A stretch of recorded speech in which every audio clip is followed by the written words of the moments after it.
Les caractères ou les mœurs de ce siècle. Jean de la Bruyère. Livre 6. Des biens de fortune. 41. Quel est le fruit d'une grande fortune, si ce n'est de jouir de la vanité, de l'industrie, du travail et de la dépense de ceux qui sont venus avant nous, et de travailler nous-mêmes, de planter, de bâtir, d'acquérir pour la postérité? 42. L'on ouvre et l'on étale tous les matins pour tromper son monde. Et l'on ferme le soir après avoir trompé tout le jour. 43. Le marchand fait des montres pour donner de sa marchandise ce qu'il y a de pire. Il a le catis et les faux jours afin d'en cacher les défauts, et qu'elles paraissent bonnes. Il la surfait pour la vendre plus cher qu'elle ne vaut. Il a des marques fausses et mystérieuses, afin qu'on croie n'en donner que son prix, un mauvais honnage pour en livrer le moins qu'il se peut. Et il a un trébuchet, afin que celui à qui il l'a livré la lui paye en or qui soit de poids. 44. Dans toutes les conditions, le pauvre est bien proche de l'homme de bien, et l'opulent n'est guère éloigné de la friponnerie. Le savoir-faire et l'habileté ne mènent pas jusqu'aux énormes richesses. L'on peut s'enrichir, dans quelque art ou dans quelque commerce que ce soit, par l'ostentation d'une certaine probité. 45. De tous les moyens de faire sa fortune, le plus court et le meilleur est de mettre les gens à voir clairement leurs intérêts à vous faire du bien. 46. Les hommes, pressés par les besoins de la vie, et quelquefois par le désir du gain ou de la gloire, cultivent des talents profanes, ou s'engagent dans des professions équivoques, et dont ils se cachent longtemps à eux-mêmes le péril et les conséquences. Ils les quittent ensuite par une dévotion discrète, qui ne leur vient jamais qu'après qu'ils ont fait leur récolte, et qu'ils jouissent d'une fortune bien établie. 47. Il y a des misères sur la terre qui saisissent le cœur. Il manque à quelques-uns jusqu'aux aliments. Ils redoutent l'hiver, ils appréhendent de vivre. L'on mange ailleurs des fruits précoces. L'on force la terre et les saisons pour fournir à sa délicatesse. De simples bourgeois, seulement à cause qu'ils étaient riches, ont eu l'audace d'avaler en un seul morceau la nourriture de 100 familles. Tienne qui voudra contre de si grandes extrémités. Je ne veux être, si je le puis, ni malheureux ni heureux. Je me jette et me réfugie dans la médiocrité. 48. On sait que les pauvres sont chagrins de ce que tout leur manque, et que personne ne les soulage. Mais s'il est vrai que les riches soient colères, c'est de ce que la moindre chose puisse leur manquer, ou que quelqu'un veuille leur résister. 49. Celui-là est riche, qui reçoit plus qu'il ne consume. Celui-là est pauvre, dont la dépense excède la recette. Tel, avec 2 millions de rente, peut être pauvre chaque année de 500 000 livres. Il n'y a rien qui se soutienne plus longtemps qu'une médiocre fortune. Il n'y a rien dont on voit mieux la fin que d'une grande fortune. L'occasion prochaine de la pauvreté, c'est de grandes richesses. S'il est vrai que l'on soit riche de tout ce dont on n'a pas besoin, un homme fort riche, c'est un homme qui est sage. S'il est vrai que l'on soit pauvre par toutes les choses que l'on désire, l'ambitieux et l'avare languissent dans une extrême pauvreté. 50. Les passions tyrannisent l'homme. Et l'ambition suspend en lui les autres passions, et lui donne pour un temps les apparences de toutes les vertus. Ce Tryphon qui a tous les vices, je l'ai cru sobre, chaste, libéral, humble et même dévot. Je le croirais encore, s'il n'eût enfin fait sa fortune. 51. L'on ne se rend point sur le désir de posséder et de s'agrandir. La bile gagne, et la mort approche, qu'avec un visage flétri, et des jambes déjà faibles, l'on dit. Ma fortune, mon établissement. 52. Il n'y a au monde que 2 manières de s'élever, ou par sa propre industrie, ou par l'imbécilité des autres. 53. Les traits découvrent la complexion et les mœurs.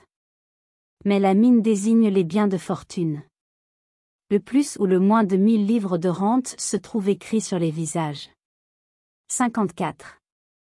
Chrysanthe, homme opulent et impertinent, ne veut pas être vu avec Eugène, qui est homme de mérite, mais pauvre. Il croirait en être déshonoré. Eugène est pour Chrysanthe dans les mêmes dispositions. Il ne court pas risque de se heurter. 55.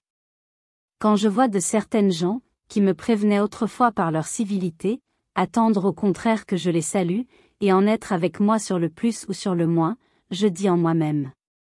Fort bien, j'en suis ravi, tant mieux pour eux.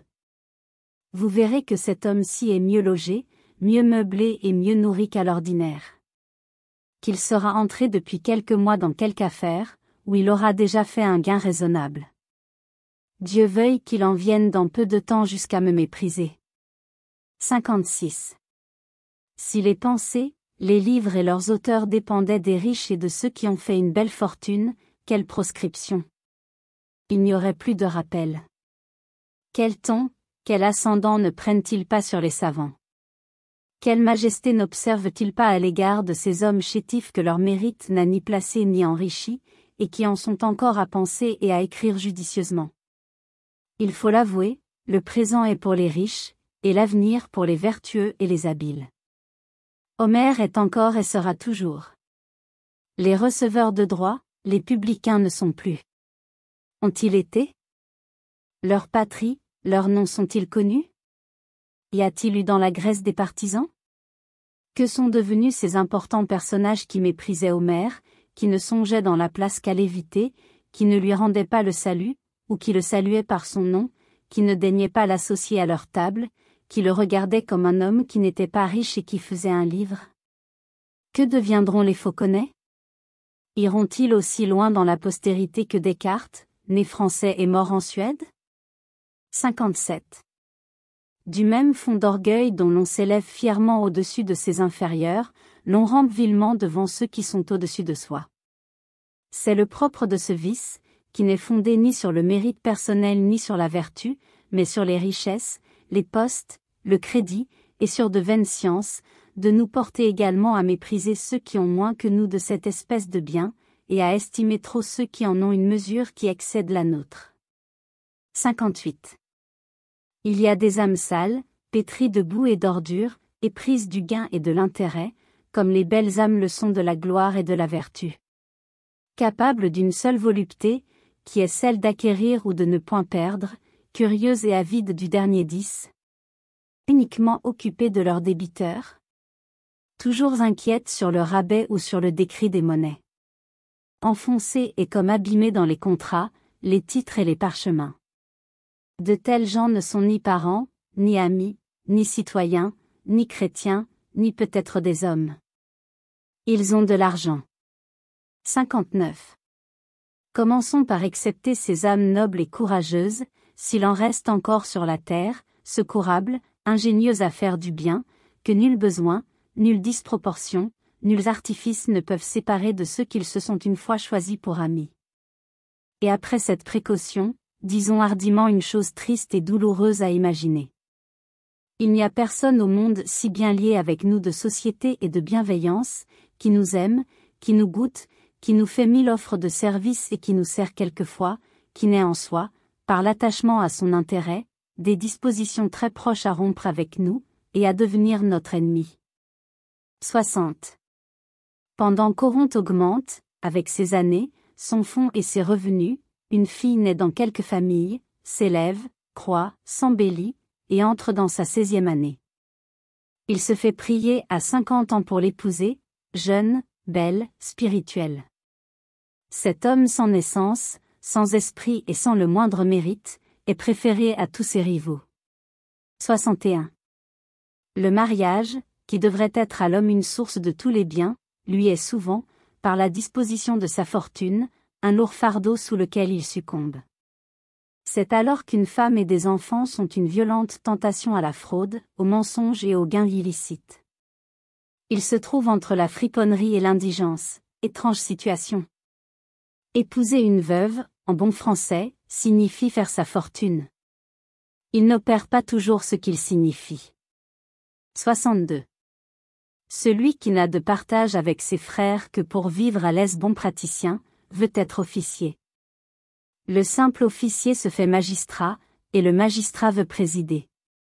Et ainsi de toutes les conditions, où les hommes languissent serrés et indigents, après avoir tenté au-delà de leur fortune, et forcé, pour ainsi dire, leur destinée. Incapables tout à la fois de ne pas vouloir être riches et de demeurer riches. Merci d'avoir écouté cette vidéo.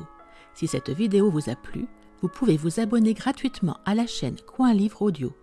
N'oubliez pas de liker avec le pouce vers le haut. Vous pouvez aussi me laisser un commentaire. À bientôt.